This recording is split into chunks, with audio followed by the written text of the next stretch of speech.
ظلم تو پہلے بھی ہمارے ملک میں ہوتا تھا، سیاسی اختلافات بھی دیکھنے میں نظر آتی تھی، لیکن ایسا پہلی بار دیکھنے کو ملا ہے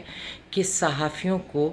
جسمانی تشدد کا نشانہ بنایا جا رہا ہے، انہیں گرفتار کیا جا رہا ہے، انہیں ملک چھوڑنے پر مجبور کیا جا رہا ہے، انہیں اداروں سے نکلوایا جا رہا ہے، ان کے اداروں کو بند بھی کروایا جا رہا ہے۔ اس کے علاوہ سیاسی رہنماؤں پر بدترین جسمانی تشدد کیا جا رہا ہے۔ ایسا لگتا ہے کہ پی ڈی ایم کی جماعتوں کو اور خاص طور پر نون لیگ کو یہ یقین ہو گیا ہے کہ ان کا سیاسی سفر ختم ہونے والا ہے، یا پی ٹی آئی اقتدار میں آنے کے بعد انہیں ان کے انجام تک پہنچا دے گی، ان کے سارے خانچے بند ہو جائیں گے، اور جو لوٹ مار کا وہ ماضی میں بھی بازار گرم کرتے رہے ان کا بھی حساب اس بار ضرور ان سے لیا جا رہا ہے۔ اس خوف کے پیش نظر وہ ہر حربہ استعمال کرنے کی کوشش کر رہے ہیں، یعنی وہ آخری حد تک جا رہے ہیں، یہ نہیں سوچ رہے کہ اس سے ان پر کیا اثر پڑ رہا ہے، ان کے سیاسی سفر پر کیا برا اثر پڑ رہا ہے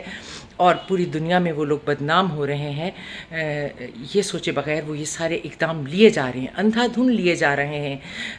ہر شہری، بلکہ انصاف فراہم کرنے والے ادارے بھی حیران ہیں کہ ان کو کیا ہو گیا، یہ کیوں ایسا کر رہے ہیں۔